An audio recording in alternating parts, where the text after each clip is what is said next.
Salutations à ceux qui sont proches, à ceux qui sont loin.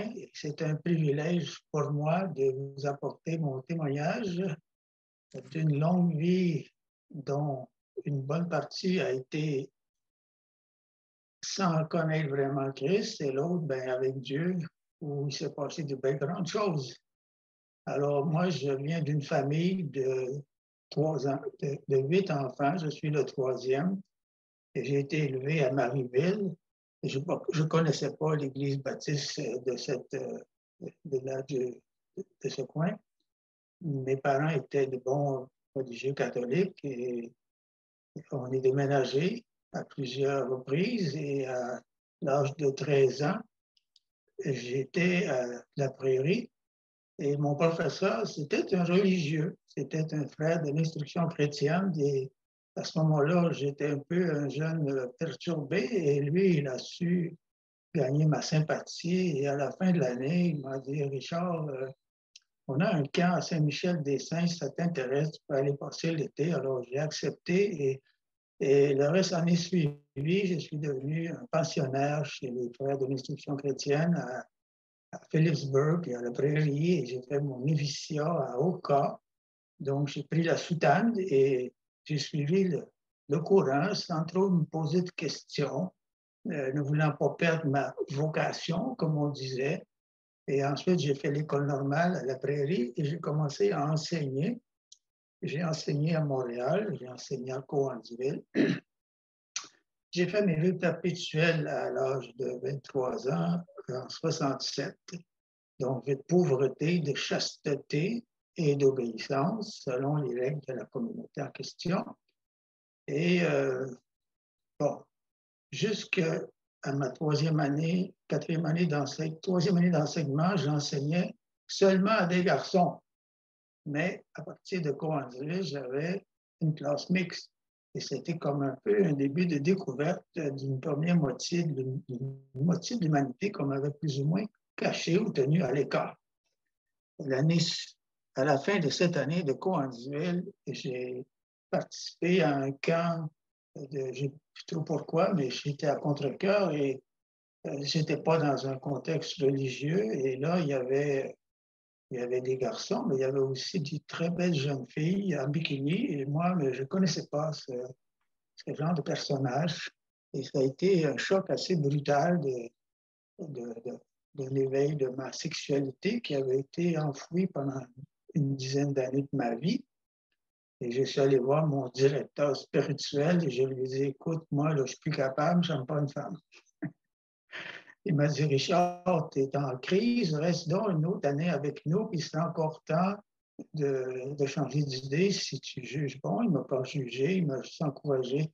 Je savais que ce qu'il me disait, c'était vrai, mais je n'avais pas envie de l'entendre. Toujours est-il que je suis resté encore une année chez les religieux et j'ai enseigné en 8e année à Montréal. Et j'avais parmi mes étudiants un qui est dans le décor ici ce matin, Jean Spénard. Alors, je salue Jean en passant. Et suite à cette année-là, j'ai quitté la vie religieuse après avoir obtenu une dispense de mes vœux auprès des autorités catholiques. J'avais une principale idée dans ma tête, c'est de trouver la femme avec qui j'allais me marier.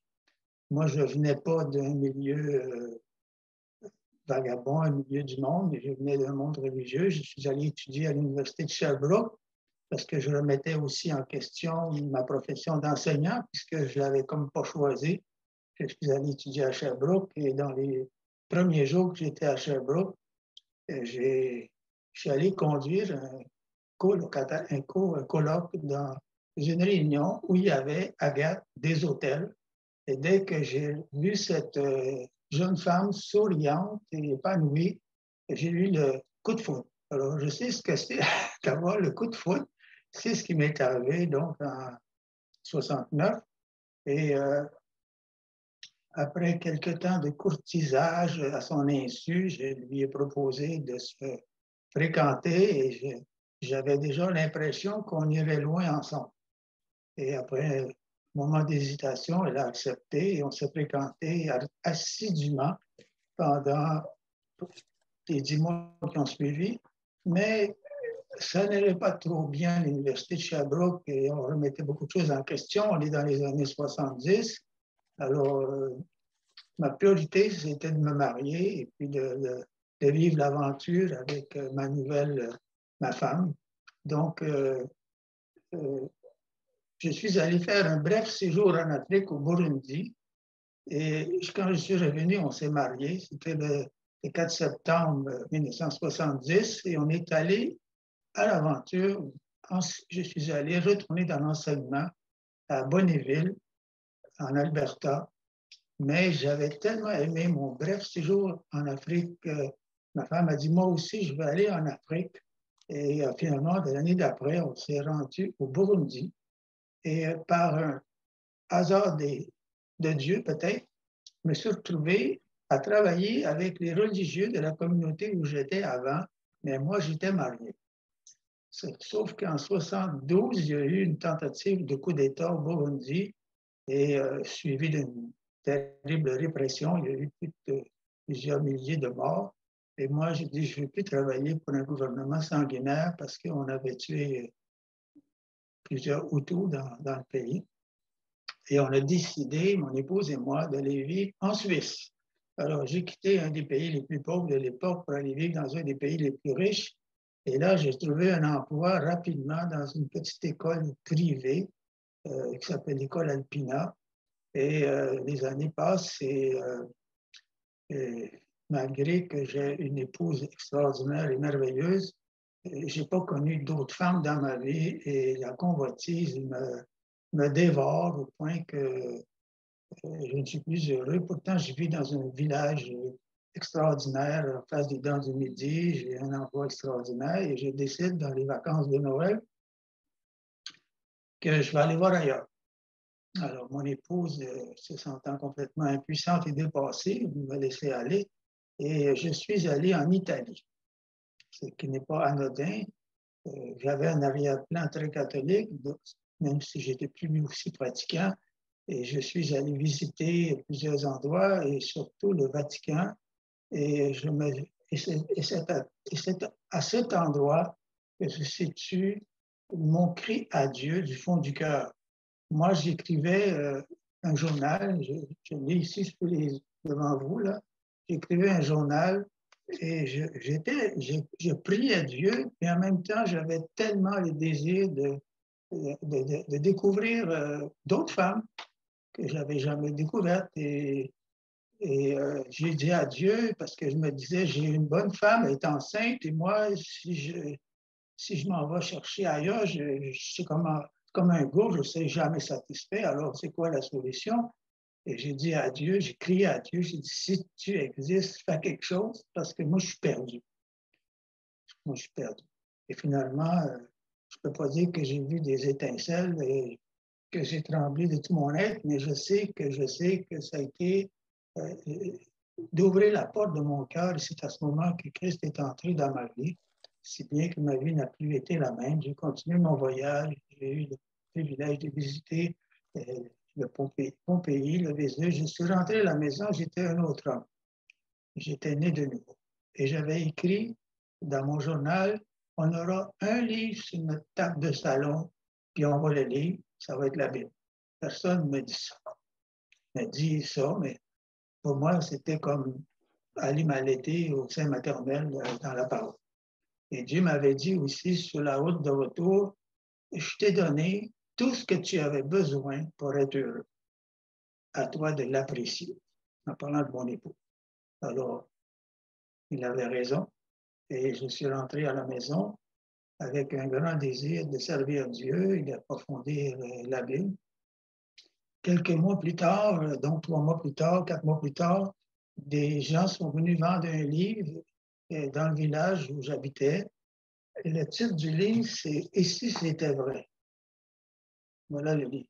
Dans ce livre, on racontait l'histoire de drogués, d'alcooliques, de gens de toutes sortes de monde pervers qui s'étaient convertis à Jésus-Christ, qui avaient leur vie transformée, qui vivaient en communauté tout près de chez moi. Alors, je suis allé les visiter et j'avais l'impression, c'était des chrétiens évangéliques. J'avais l'impression de rentrer à la maison. C'était comme des gens qui vivaient comme des premiers chrétiens, qui mettaient leur vie en commun, etc., qui faisaient du porte-à-porte pour vendre leurs livres et pour présenter l'Évangile.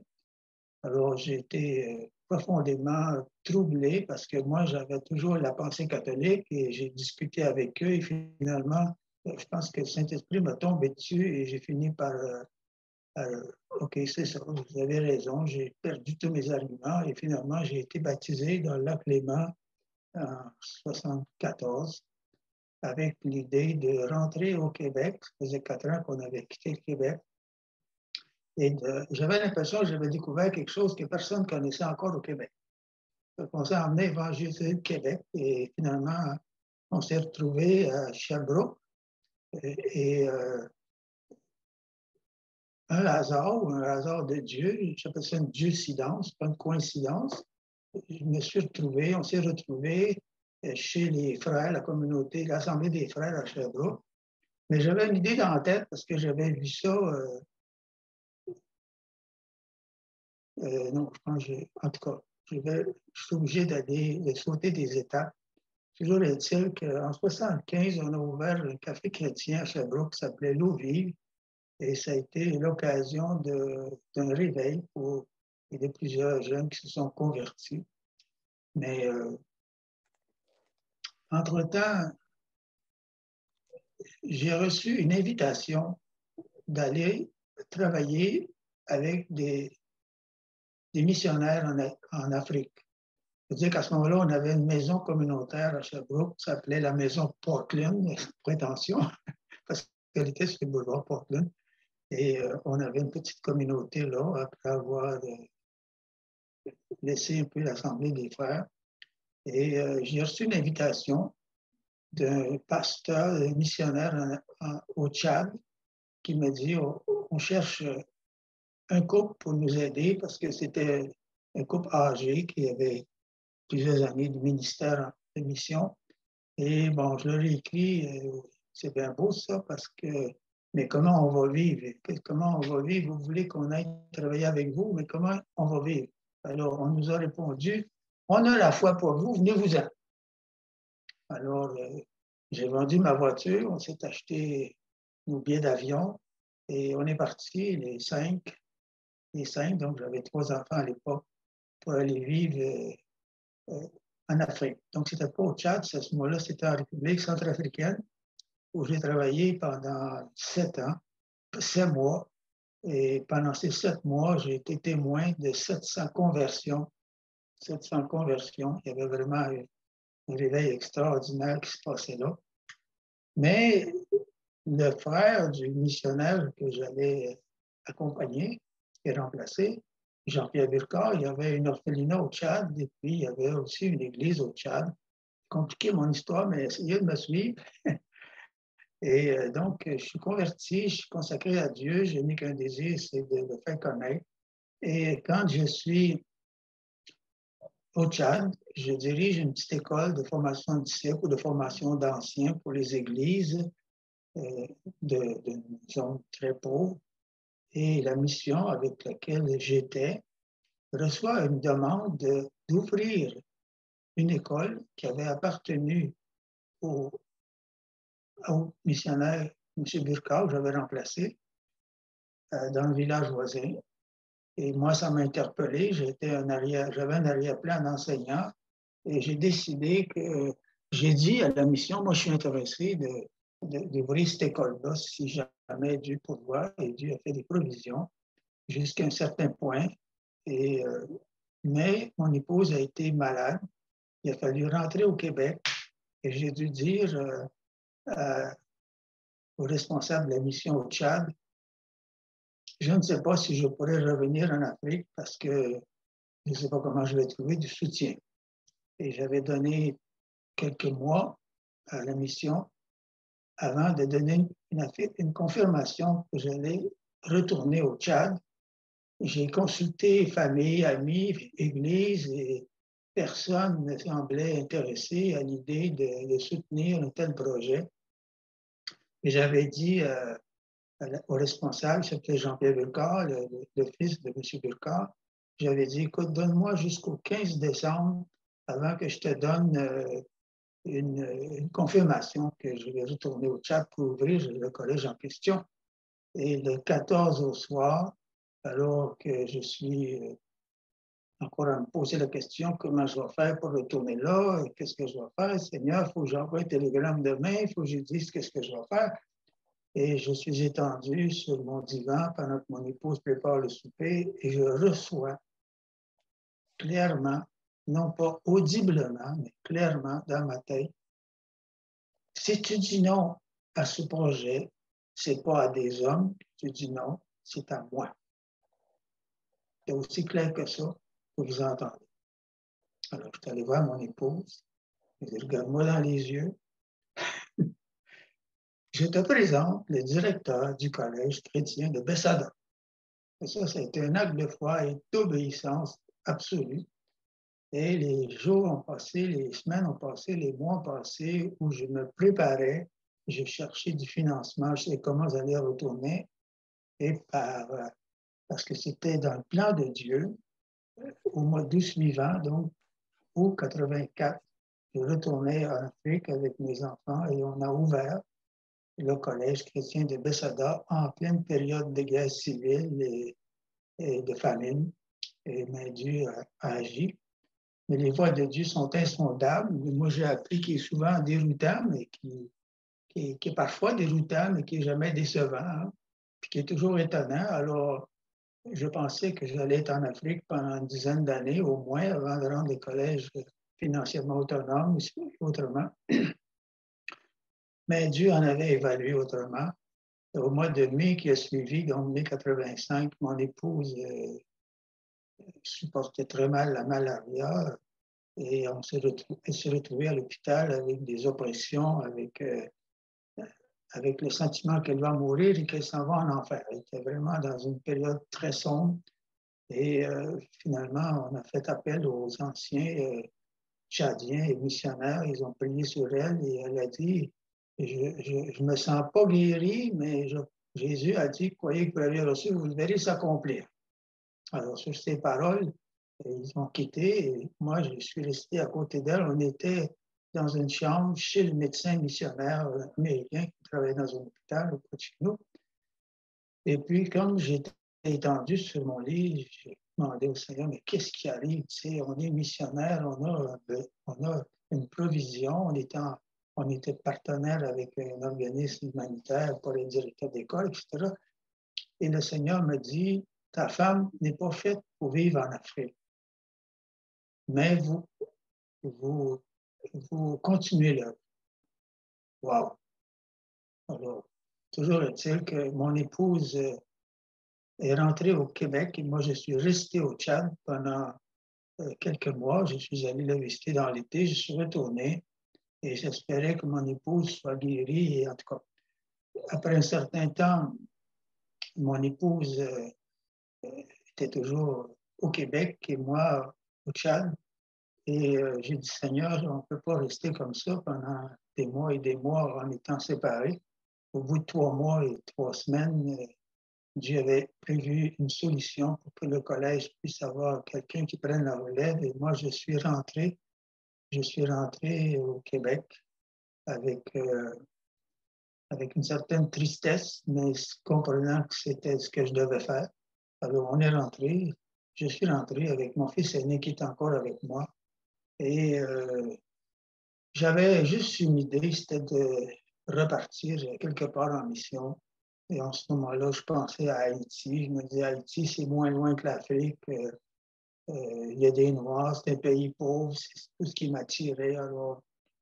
Mais j'étais un peu, comme il y a pied levé, j'étais un peu excité, j'étais un peu énervé, impatient. Pourtant, mon épouse était en dépression à ce moment-là et elle avait à cœur qu'on aille à Jeunesse en mission à Donham, Québec. Et moi, j'ai dit non, je vais me trouver un travail et puis je ne sais pas ce qui va arriver. Et à cette époque, j'ai eu un songe, et je sais que c'est Dieu qui m'a parlé par ce songe, alors que j'avais fait application pour travailler avec Oxfam Québec, parce que je ne voyais pas comment faire vivre ma vie autrement, et j'avais une bonne expérience d'Afrique. Et dans un songe, je vois un bateau qui avance, une barge, comme on dit, dans un étroit canal. Moi, je suis derrière avec ma chaloupe. Et puis, je crie au capitaine du bateau, tasse-toi pour que je puisse passer. Et à ce moment-là, je me réveille et je sens un frisson qui me traverse le corps et j'entends cette voix qui me dit, ne devance pas mes plans. Et j'ai compris alors que la volonté de Dieu, c'était que j'aille à Jeunesse en mission. Mais toujours aussi impatient de, de bouger. Et je savais que Jeunesse en mission envisageait d'ouvrir en Haïti. Alors, je peut-être ça va être mon occasion. Mais j'ai reçu à ce moment-là une vision très simple. J'ai vu un homme qui promenait un petit caniche, un petit chien malcommode. Et, et c'était le chien, en réalité, qui promenait son maître parce qu'il tirait sur la laisse. Il tirait, comme si il voulait l'entraîner. Et Dieu m'a dit, je te veux pas comme ça. Je veux pas que tu tires après moi là, pour que tu viennes avec, qu'on aille avec ici ou là, ou en Haïti. Il dit, je te veux à côté de moi, pas attaché, tu vas faire ce que je te dis. OK, Seigneur, j'ai compris, je vais. Donc, on est allé à Jeunesse en mission. J'ai fait une école de formation de disciples. Moi qui avais dirigé une école en Afrique, je suis en train de suivre une école de formation de disciples à, à Donham à 44 ans. Et après ça, je reste pour une école de formation en relation d'aide. Moi qui ne connaissais même pas le mot, je suis entraîné à faire une formation en relation d'aide biblique. Et ça a été une nouvelle orientation pour ma vie.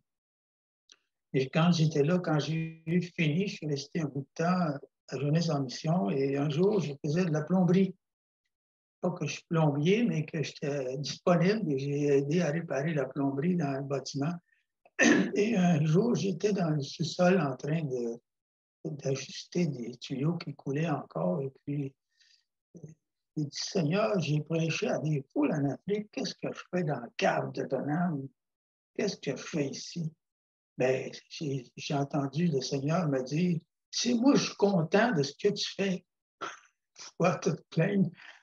Puis il m'a dit, tu n'as rien à prouver à personne. Ça, c'est une leçon très importante que j'avais à apprendre dans ma vie. Tu n'as rien à prouver à personne. Sois qui je suis, et ce n'est pas ce que tu fais qui est important, c'est ce que tu es. Alors, ça a été toute une leçon pour moi. On a quitté Jeunesse en mission et je suis allé compléter mon bac en service social que j'avais commencé donc l'année de mes fréquentations parce que j'avais à cœur d'aider les chrétiens. Moi, j'avais connu des moments difficiles dans mon mariage où je pensais que le bonheur était ailleurs, mais Dieu m'a montré que le bonheur était dans ma famille, dans mon foyer. Et j'ai dit, je vais aller chercher des outils pour pouvoir aider les chrétiens parce que le divorce, Dieu n'aime pas le divorce. Et je suis allé à l'université. Pendant 2 ans, j'ai fait des études, j'ai complété mon bac en service social et il fallait que j'entre sur le marché du travail, mais le Seigneur m'a dit, tu ne vas pas aller travailler dans le monde, j'ai un travail pour toi. Et finalement, je suis devenu un conseiller chrétien en relation d'aide et je me suis installé à Montréal et on a commencé à faire des relations d'aide bibliques avec des chrétiens de toutes dénominations, un peu partout, et j'ai connu beaucoup de souffrances et j'ai développé des outils, des ressources pour aider les chrétiens à être victorieux, à guérir, etc. Et j'ai vu que les chrétiens, c'est pas tout le monde qui allait chercher de l'aide, donc j'ai fait des soupers compassion, des soupers conférences, j'ai organisé des fins de semaine, des séminaires, des vacances compassion, et ça a duré comme ça pendant plusieurs années. Mais en 97, une ouverture s'est faite pour que j'aille en Haïti. Il fallait remplacer un cours missionnaire. Donc, on est allé en Haïti. Entre-temps, les enfants avaient vieilli et plus de l'âge, et puis j'avais plus d'autonomie. On est parti vivre en Haïti pour 4 mois et revenu, retourné, etc. Alors, depuis Depuis 1997, je suis impliqué en Haïti, ça fait plus de 22 ans, donc, et il s'est passé tellement de choses extraordinaires avec Dieu, et spécialement lors du tremblement de terre, parce que moi, je suis arrivé en Haïti au moment du tremblement de terre, juste avant, et je me suis demandé pourquoi je n'avais pas été tué comme des milliers d'autres, et le Seigneur a mis sur mon cœur d'aider. Il me disait, je n'ai pas toutes les solutions, mais je vais essayer de faire partie de la solution. Et Dieu nous a parlé à travers le livre de Jérémie, chapitre 32, où Dieu dit à Jérémie, ton neveu va venir te voir pour te demander d'acheter un terrain, tu l'achèteras. Puis moi, j'avais à cœur de faire quelque chose, sortir les victimes du tremblement de terre de Port-au-Prince et de les emmener quelque part à la campagne, les aider à devenir autonomes. Et finalement, Dieu a fait provision pour qu'on achète un terrain au nord de Port-au-Prince, à Trianon. Et j'avais à cœur d'aider 8 familles. Donc, on a progressivement construit des maisons sur un terrain qui était un champ de canne à sucre. On a construit des maisons, on a logé des familles dont certains, ils étaient veufs de leur père. Et puis, il fallait donner de l'éducation à ces enfants parce que c'était des familles. On n'a pas voulu ouvrir un orphelinat, on a voulu aider des familles, spécialement des familles chrétiennes évangéliques, parce qu'il s'agissait de développer une forme de communauté de partage, de travail, etc. Alors, c'est ce qui est arrivé. On a ouvert une école et puis les années ont passé. Je dois écourter, je pense. Et toujours est-il que 12 ans plus tard, le projet existe toujours et nous avons une école là-bas de 300 élèves du niveau préscolaire jusqu'à la 9e année. Tout ça, c'est le résultat d'avoir été saisi par Dieu. Et franchement, Dieu est bon. Et j'aimerais terminer avec le psaume 1 parce que je pense qu'il traduit bien ce que j'ai dans ma pensée pour terminer, qui dit « Heureux l'homme qui ne marche pas selon le conseil des méchants, qui ne s'arrête pas sur la voie des pécheurs et qui ne s'assied pas en compagnie des moqueurs, mais qui trouve son plaisir dans la loi de l'Éternel, ou dans la parole de Dieu, qui la médite jour et nuit. Il est comme un arbre planté près d'un courant d'eau, qui donne son fruit en sa saison, dont le feuillage ne se flétrit point. Tout ce qu'il fait lui réussit. » Et je pense que ça dit un peu ce qui m'est arrivé. Et entre-temps, et à travers toutes ces années, j'ai lu ma Bible régulièrement, au complet, chaque année, et j'ai réalisé que beaucoup de chrétiens ne la lisaient pas régulièrement. Alors, j'ai eu à cœur de créer un document qui s'appelle « Toute la Bible en un an ». Et là, j'ai la version anglaise qui va paraître un jour, mais c'est un livre qui permet de lire toute la Bible en un an. Bon, moi, j'aimerais dire à ceux qui m'écoutent ce matin, si vous êtes chrétien, je pense que vous comprenez ce que je veux dire, comment Dieu est merveilleux, comment il nous dirige quand on le laisse diriger nos vies. Moi, ma prière, c'est toujours la même depuis des années. Seigneur, dirige, Seigneur, pourvoie, et Seigneur, protège, parce que j'en avais besoin et j'en ai toujours besoin de la protection, de la direction. Et quand on marche dans la direction de Dieu, il y a la provision. Alors, s'il y a quelqu'un qui m'entend ce matin et qui n'a pas mis sa foi en Jésus, je t'invite à faire quelque chose comme j'ai fait en 1974. Seigneur, si tu existes, fais quelque chose. Parce que moi, j'ai besoin d'aide. Je ne sais plus où je dois donner de la tête. Qui a raison, qui a tort dans notre monde d'aujourd'hui? Il y a tellement d'opinions.